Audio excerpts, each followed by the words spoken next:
the counterfeit market I've actually read is actually booming.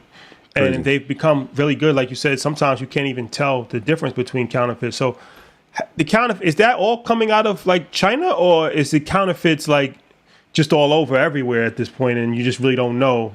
Because they said like it's sometimes you really don't even know if it's real or not. I think they seized like it was like a $17 million seize at the border. Like they got a shipment of just fake Jordans, $17 million. I saw that. It was crazy.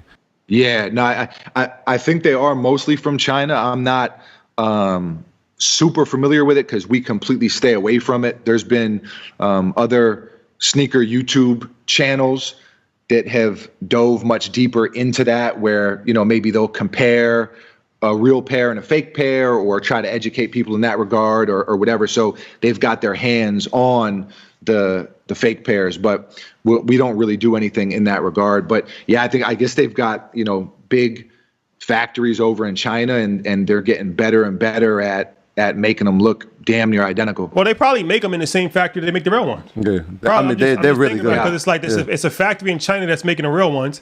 So Right. what's the difference between they'll just put some aside for fake? They actually probably are real. Yeah. Now this dude's making billions. They had Vice had a whole show on the fake retail market. This dude's making millions. That, yeah. He's making millions of dollars, and everybody knows it. But the thing is, like, yo, I could just fit in with this $15 pair of sneakers, or I could have the $180 pair of sneakers. They're gonna look the same, and when I walk out the side, you're not gonna know the difference anyway. Nah, but that, you know what? That's crazy though. What you said as far as like predicting events, because that reminds me of the stock. Like we buy stock, and we like, all right, iPhone 13 is about to come out. So we predict that Apple's stock price is going to go up. It's all an educated guess. We don't really know or not. So I never really looked at it as far as sneakers in the same capacity. But yeah, you could say, okay, like let's say that, you know, LeBron decides he's going to retire after this season. Right. Then the last sneaker that he puts out, hypothetically, could be more valuable because he's not going to put out any more sneakers. That literally happened this year with the untimely death of Kobe Bryant. Yeah, Kobe. So like Kobe passed, and now if you try to get any Kobe shoe, any of the 13 or 14 ones he put out, they're over $400 each. Like whereas when he was alive and playing, that wasn't the case. Like you could buy a Kobe shoe outside like the Kobe 9s when he came out the high top and it changed. It was affordable to do, and now it's like $400 at the minimum. So, but Mike, let me ask you this. Sure. How does sneakers actually get value? Because to me, it's a little confused. Like I said, I'm not a sneakerhead, but I saw you did a review on your page a few days ago with the off-white something. Off-white 5s? Yeah, it looked like it was a dope sneaker to me, but you was like, you can actually get it for a cheaper price now. So it seems to me like the randomest sneakers just go up crazy. Like, is there like a rhyme or reason to why sneakers are valued at what they're valued on the secondhand market? I think it's just what the consumer kind of pushes it to and or lets it drop to. You know, it really is. And that's why sometimes you'll see people, you know, complaining about prices. And even me, sometimes I'm like, man, I want that sneaker, but I'm not going to pay that. But it's us who set the market. You know, it's supply and demand like anything else. And obviously certain sneaker releases are more limited. So already the supply is low.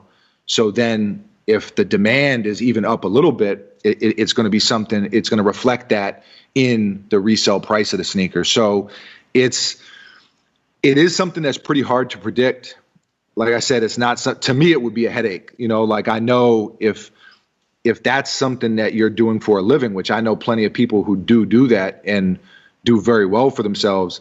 But to me, that would be, it's too wishy-washy for me. It's too like, I like to be a little bit more certain about stuff. And so it is really tough to predict sometimes. But, you know, if you really have your ear to the street, so to speak, and by that I mean just really on social media, because that's what things are these days, you can kind of feel it starting to bubble. You know, like these Nike SB sneakers, you know, Nike skateboarding is something that several years ago were really popular. And then over the past few years, they kind of got stagnant and no one really wanted them other than people who were skating in them, but they had no resale value. And now over the last year or so, it's just bananas. Like it was a pair that I had and they were reselling for like $2,000 and retails at like $100. So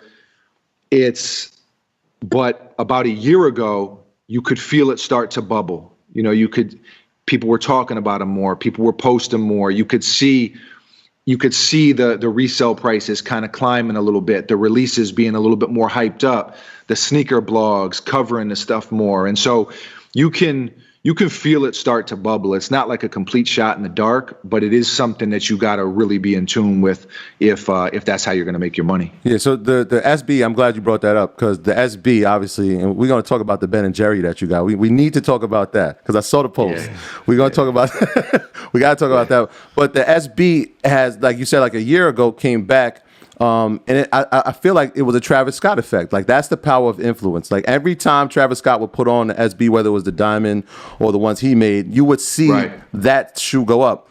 But prior to that, I think, and maybe you can add to this, the one that changed the way sneakers looked at, I think has to be the SB Pigeon, no?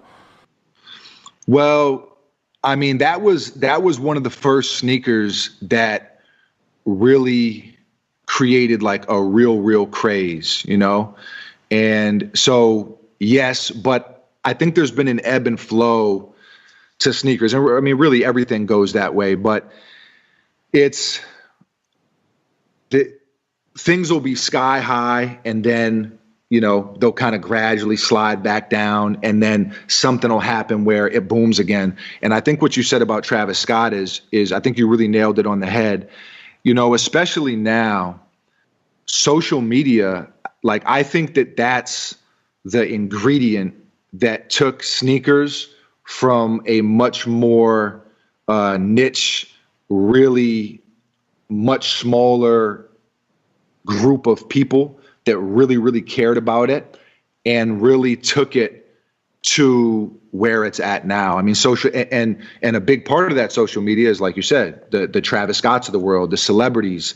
You know, you got Kylie Jenner on wearing SBs, and, you know, a lot of sneaker people were upset because they were like, oh, she's not, you know, she's getting them for free.